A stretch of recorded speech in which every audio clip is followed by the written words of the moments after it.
എല്ലാവർക്കും നമസ്കാരം. ഞാൻ കഴിഞ്ഞ ദിവസം വിസറൽ ഫാറ്റിന്റെ കാര്യം പറഞ്ഞല്ലോ. വിസറൽ ഫാറ്റ് ആണ് നമുക്ക് ഡയബറ്റിസ് കോസ് ചെയ്യുന്നതിൽ ഒരു പ്രധാന പങ്ക് വഹിക്കുന്നത് എന്നുള്ളത് സംശയാതീതമായി തെളിയിക്കപ്പെട്ട ഒരു വസ്തുതയാണ്. അപ്പോൾ ഈ വിസറൽ ഫാറ്റ് നമ്മൾക്ക് എത്രമാത്രം ഉണ്ട് എന്ന് നമ്മൾ അറിഞ്ഞിരിക്കണം. അതിനെ കുറച്ച് കൊണ്ടുവരാൻ നമ്മൾ ശ്രമിക്കുകയും വേണം. അപ്പോൾ ഈ വിസറൽ ഫാറ്റ് എത്രയാണ് എന്ന് നമ്മൾ അറിയണം എന്ന് ഞാൻ പറഞ്ഞപ്പോൾ എങ്ങനെ നമ്മൾ അറിയും? എക്സാക്ട് മെഷർമെന്റ് അറിയണോ? ഇതൊക്കെ നമുക്ക് പറയാൻ പറ്റില്ല. എത്ര ഗ്രാം ഉണ്ട് എന്നൊന്നും അറിയാനൊരു മെത്തഡ് ഇല്ല. പക്ഷേ വിസറൽ ഫാറ്റ് ഒരു അപ്രോക്സിമേഷൻ ആയിട്ട് പല രീതിയിലും മെഷർ ചെയ്യുന്നുണ്ട്. അതിൽ നമ്മളുടെ അൾട്രാസൗണ്ട് ചെയ്തും സ്കാൻ ചെയ്തും ഒക്കെ വിസറൽ ഫാറ്റ് ഡെപ്പോസിറ്റ് കാണാൻ പറ്റും. അതൊക്കെ വളരെ എക്സ്പെൻസീവ് ആയിട്ടുള്ള കാര്യങ്ങളാണ്. അതിനേക്കാളും വളരെ ഈസി ആയിട്ട് നമ്മളുടെ ലെവൽ ഓഫ് വിസറൽ ഫാറ്റ് അത് വളരെ കുറവാണോ അത് കൂടുതലാണോ എന്ന് കണ്ടുപിടിക്കാവുന്ന ഒരു കാൽക്കുലേറ്റർ നെറ്റിലുണ്ട്, ഫ്രീ ആണ്. അത് ഞാൻ പറഞ്ഞു തരാം. ഈ വിസറൽ ഫാറ്റ് എന്ന് പറയുന്നത് എന്താണെന്ന് ഈ അടുത്ത 2 പടങ്ങളിൽ കാണാം.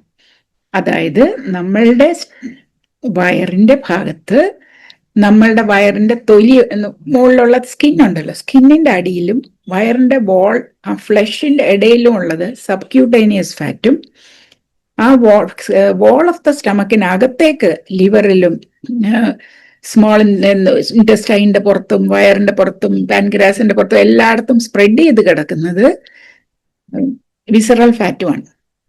അപ്പൊ ഈ വിസറൽ ഫാറ്റിന് ഒരു ഇൻഡിവിജ്വൽ ത്രെഷോൾഡ് ഉണ്ട് എല്ലാവർക്കും. ഒരാൾക്ക് ചിലപ്പോൾ 50 ഗ്രാം വരെ വിസറൽ ഫാറ്റ് ഉണ്ടെങ്കിൽ ഒന്നും പറ്റുകയില്ല, ഒരു ഇതും കാണുകയില്ല. അത് നല്ലതാണെന്നല്ല, മാനിഫെസ്റ്റ് ചെയ്യുന്ന സിംറ്റംസ് ഒന്നും കാണുകയില്ല. 51 ആകുമ്പോൾ ആ സിംറ്റംസ് ആയ ഇൻസുലിൻ റെസിസ്റ്റൻസും ഡയബറ്റീസും കാണും. ആ 51നെ അയാൾ കുറച്ച് 50 ആക്കുമ്പോൾ പിന്നെ അത് ഉടനെ വളരെ എളുപ്പത്തിൽ പോവുകയും ചെയ്യും.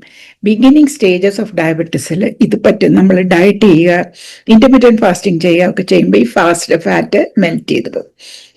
അപ്പോൾ നിങ്ങൾ കണ്ടല്ലോ, 2 പടം ഞാൻ ഇടുന്നുണ്ട്. ആ 2 പിക്ചറിൽ വിസറൽ ഫാറ്റിന്റെ ഏതാണ് വിസറൽ ഫാറ്റ് എന്ന് കാണാൻ എല്ലാവർക്കും അറിയാം. എങ്കിലും ഒരു ക്ലാരിറ്റിക്ക് വേണ്ടി, ഒന്ന് ക്രോസ് സെക്ഷൻ ഓഫ് ദ ബോഡിയാണ് ആദ്യത്തേത്. അപ്പോൾ നമ്മളിങ്ങനെ നമ്മളെ തന്നെ മുറിച്ച് വെച്ചിട്ട് അകത്തോട്ട് നോക്കിയാൽ കാണുന്ന രീതി, മഞ്ഞ നിറത്തിലകത്ത് നമ്മുടെ കുടലിനൊക്കെ ചുറ്റും കാണുന്നതാണ് വിസറൽ ഫാറ്റ്, എല്ലാത്തിനെയും പൊതിഞ്ഞൊക്കെ നിൽക്കുന്നത്. രണ്ടാമത് എന്താണെന്ന് പറഞ്ഞാൽ ഒരു സൈഡ് വേസ് സെക്ഷനാണ്. സൈഡ് വേസ് സെക്ഷൻ, തല തൊട്ടിങ്ങനെ നിൽക്കുന്നത്. അപ്പോൾ വിസറൽ ഫാറ്റ് എങ്ങനെയാണ് ഈ ബോളിന്റെ അടിയിലുള്ളത് എന്നുള്ളതുമാണ് കാണിക്കുന്നത്. സബ്ക്യൂട്ടേനിയസും വിസറലും ഫാറ്റ് ഇതിൽ കാണാൻ ചുമന്ന ലൈനാണ് സ്റ്റമക്ക് വോള്. അതിൻ്റെ പുറകിൽ ഓർഗൻസിൻ്റെ നേരെ ഉള്ളത് വിസറൽ ഫാറ്റ്, മുമ്പിലുള്ളത് സബ്ക്യൂട്ടേനിയസ്. അപ്പൊ ഈ വിസറൽ ഫാറ്റ് ഉണ്ടാകുന്നത് എങ്ങനെയാണ്? നമ്മുടെ ലിവറാണ് ഈ വിസറൽ ഫാറ്റ് ഉണ്ടാക്കുന്നത്. നമ്മൾ കഴിച്ച ആഹാരത്തിന് അത് എനർജിക്ക് മസിൽസിലൊക്കെ ഡെപ്പോസിറ്റ് ചെയ്യാൻ സ്ഥലമില്ലാതെ ആകുമ്പോൾ അത് വയറിലേക്ക് വിടുന്നു എന്നുള്ളതാണ്. ഇന്റേണൽ വിസറായിലേക്ക്, ക്യാവിറ്റിയിലുള്ള ഓർഗൻസിന്റെ പുറത്തും കുറെ പാൻക്രിയാസിന് കൊടുക്കും, കുറച്ച് ലിവർ മിക്കാവുന്ന അത്രയും ലിവർ വെക്കും, ബാക്കിയുള്ളത് ഓർഗൻസിന്റെ പുറത്ത് കൊടുക്കും. അതവിടെ എക്സ്പാൻഡ് ചെയ്ത്, ആ സെൽസ് എക്സ്പാൻഡ് ചെയ്ത് അവിടെ നിറഞ്ഞ് വരും. അപ്പോൾ ഇത് ലിവർ ഫാറ്റ് ഉണ്ടായി കഴിഞ്ഞിട്ടാണ് ഈ വിസറൽ ഫാറ്റ് ഉണ്ടാകുന്നത്. ഈ വിസറൽ ഫാറ്റ് ഉള്ളവർക്കൊക്കെ ഫാറ്റി ലിവർ ഉണ്ട്. നമ്മൾ ഏത് ഡയബറ്റിക്കിനെ നോക്കിയാലും ആ ആളിന് ഫാറ്റി ലിവർ ഉണ്ട്. പക്ഷെ ചിലപ്പോൾ നോൺ ഡയബറ്റിക്സിന്റെ ലെവൽ ഓഫ് ഫാറ്റി ലിവർ ഡയബറ്റിക്കിൻ്റെതിനേക്കാളും കൂടുതലാകുന്ന അവസ്ഥകളും ഉണ്ട്. അതൊക്കെ നമ്മൾ അൾട്രാസൗണ്ട് നോക്കി ചിലപ്പോൾ grade 1, grade 2, between 1 and 2, between 2 and 3 എന്നൊക്കെ തരും. ഡയബറ്റിക് അല്ലാത്ത എൻ്റെ ഭർത്താവിന് between 2 and 3 എന്നും, ഡയബറ്റിക്കായ എനിക്ക് between 1 and 2 എന്നും ആണ് അവര് കഴിഞ്ഞ അൾട്രാസൗണ്ടിൽ പറഞ്ഞത്. അപ്പോൾ അതെന്താണ് എന്ന് എനിക്ക് മനസ്സിലായില്ല. എൻ്റെ ഈ ലിവർ between 1 and 2 ആയപ്പോഴേ അത് വിസറൽ ഫാറ്റിലേക്ക് തള്ളി വിട്ട് കാണും.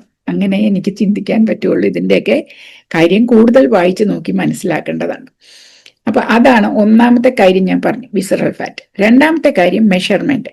ഈ മെഷർമെന്റിൽ വീട്ടിൽ വെച്ച് ചെയ്യാവുന്ന ഏറ്റവും ആക്യുറേറ്റ് ആയിട്ടുള്ള ഫ്രീ മെഷർമെന്റ് എന്ന് പറയുന്നത് വേസ്റ്റ് ടു തൈ റേഷ്യോ ആണ്. ചുമ്മാതെ വേസ്റ്റ് ഡിവൈഡഡ് ബൈ തൈ എന്നോ തൈ ബൈ വേസ്റ്റ് എന്നല്ല, വേസ്റ്റും തൈയും മെഷർമെന്റ് എടുത്തിട്ട് ഓൺലൈൻ ആയിട്ടുള്ള ഒരു ഫ്രീ കാൽക്കുലേറ്ററിൽ അത് അപ്ലോഡ് ചെയ്യുമ്പോൾ നമ്മുടെ ലെവലിന്റെ ഒരു ഇൻഡിക്കേറ്റർ അത് തരും. ഞാൻ ഇപ്പൊ ആ ഗ്രേഡ് ഓർക്കുന്നില്ല, പക്ഷെ നിങ്ങൾക്ക് കാണുമ്പോൾ അറിയാം അതിൽ ലെവൽ കൂടി വരുന്നത്. ആദ്യം ചെറിയ ലെവലിൽ വന്നിട്ട് ഗ്രീനും തൊട്ടിട്ട് ഇങ്ങനെ വന്ന് ഓറഞ്ച് റെഡ് ആയിട്ട് പോകുന്നു. അപ്പോൾ ആ ലെവൽസ് ഒക്കെ അതിൽ നമുക്ക് നമ്മുടെ ഇൻഡിക്കേഷനും ലെവൽ നമ്പറും അറിയാൻ പറ്റും അതിൽ അപ്ലോഡ് ചെയ്യാൻ. അപ്പൊ എന്തൊക്കെയാണ് അപ്ലോഡ് ചെയ്യേണ്ടത് എന്ന് പറഞ്ഞു വെച്ചാൽ, നമ്മളുടെ height in centimetres, weight in kilograms, waist measurement in centimetres, thigh measurement in centimetres, sex, age. ഇത്രയും ഫാക്ടേഴ്സ് ആണ് ഉള്ളത്. വേറെ വല്ലതും ഉണ്ടെങ്കിൽ നിങ്ങൾ അതിനകത്ത് ഈസി ആയിട്ട് അപ്ലോഡ് ചെയ്യാവുന്നതാണ്. ഇതിൽ നമ്മൾ മെഷർ ചെയ്യേണ്ടത് height in centimetres, weight in kilograms നമ്മൾ അപ്പോഴുള്ള മെഷർമെന്റ് തന്നെ എടുക്കണം. പിന്നെ ഉള്ളത് വേസ്റ്റ് മെഷർമെന്റും, അതിൽ ആംബിഗ്വിറ്റി ഒന്നുമില്ല. ഹൈറ്റ് ഇൻ സെന്റിമീറ്റേഴ്സ് മെഷർ ചെയ്യാനും വെയിറ്റ് ഇൻ കിലോഗ്രാംസ് മെഷർ ചെയ്യാനും നമുക്ക് വലിയ ഡൗട്ട് ഒന്നും വരികയില്ല. പക്ഷെ വേസ്റ്റ് സർക്കംഫറൻസ് എന്ന് പറഞ്ഞാൽ അത് എവിടെ, വേസ്റ്റ് എന്ന് പറഞ്ഞാൽ എവിടെയായിട്ടാണ് ഏറ്റവും thinnest part of the body എന്നോ ഏറ്റവും ആ ട്രങ്കിലെ ഏറ്റവും കേർവ് ചെയ്യുന്ന സ്ഥലം എന്നൊക്കെ ഉള്ള ഒരു അണ്ടർസ്റ്റാൻഡിങ്ങിലാണ് നമ്മൾ ചെയ്യുന്നത്. പക്ഷെ ഇവരൊരു സ്പെസിഫിക് ഏരിയ പറയുന്നുണ്ട്, തൈയും ഒരു സ്പെസിഫിക് ഏരിയ പറയുന്നുണ്ട്. ഈ രണ്ട് മെഷർമെന്റും ആണ് നിങ്ങൾ എടുക്കേണ്ടത്. അപ്പൊ വേസ്റ്റ് മെഷർമെന്റ് എങ്ങനെ എടുക്കണം എന്നുള്ളത് ഈ കാണുന്ന സ്ലൈഡിൽ നിങ്ങൾക്ക് കാണാം. നിങ്ങൾ തൊട്ട് നോക്കുമ്പോൾ ലാസ്റ്റ് റിബ് എവിടാണെന്ന് അറിയാമല്ലോ. ആ ലാസ്റ്റ് റിബിന്റെയും നിങ്ങളുടെ ഹിപ്പ് ബോണിന്റെയും ഇടയ്ക്കുള്ളതിൽ മിഡിൽ പോർഷനാണ് നിങ്ങൾ വേസ്റ്റ് മെഷർമെന്റ് എന്ന് പറഞ്ഞ് ഇതിൽ എടുക്കേണ്ടത്. നമ്മൾ തൊട്ട് നോക്കുമ്പോൾ ഹിപ്പ് ബോൺ അറിയാം, ലാസ്റ്റ് റിബ് അറിയാം. അതിന്റെ ഇടയ്ക്കുള്ള മിഡിൽ പോർഷൻ ആ നീല വര വരുന്ന സ്ഥലം കണ്ടല്ലോ. ഇനി തൈ മെഷർമെന്റ് എങ്ങനെ എടുക്കണം എന്ന് ഈ കാണുന്ന രണ്ടാമത്തെ ഈ പടത്തിൽ കാണാം. അതിൽ കൺഫ്യൂഷൻ ഒന്നുമില്ല. നമ്മളുടെ തുടഭാഗം നമ്മുടെ പൃഷ്ഠഭാഗത്തിൽ നിന്ന് തുടങ്ങുന്ന സ്ഥലത്ത് ഈ കറുത്ത വര കാണുന്ന ആ സർക്കംഫറൻസ് ആണ് സെന്റിമീറ്ററിൽ അളക്കേണ്ടത്. ഇത് 2 സെന്റിമീറ്റേഴ്സിൽ എടുത്ത ശേഷം ഈ കാൽക്കുലേറ്ററിൽ ഈ പറഞ്ഞ എല്ലാം അപ്ലോഡ് ചെയ്യണം. ഏതൊക്കെ? Age, sex, height in centimeters, weight in kilograms, waist and thigh measurements in centimeters. എന്നിട്ട് ക്ലിക്ക് ചെയ്യുമ്പോൾ നിങ്ങളുടെ level of visceral fat free ആയിട്ട് നിങ്ങൾക്ക് കിട്ടും. അപ്പൊ ഈ കാൽക്കുലേറ്റർ എവിടെയാണെന്നുള്ളത് ഡിസ്ക്രിപ്ഷൻ ബോക്സിലും ആദ്യത്തെ കമന്റിലും ഞാൻ അതിന്റെ ലിങ്ക് ഇടാം.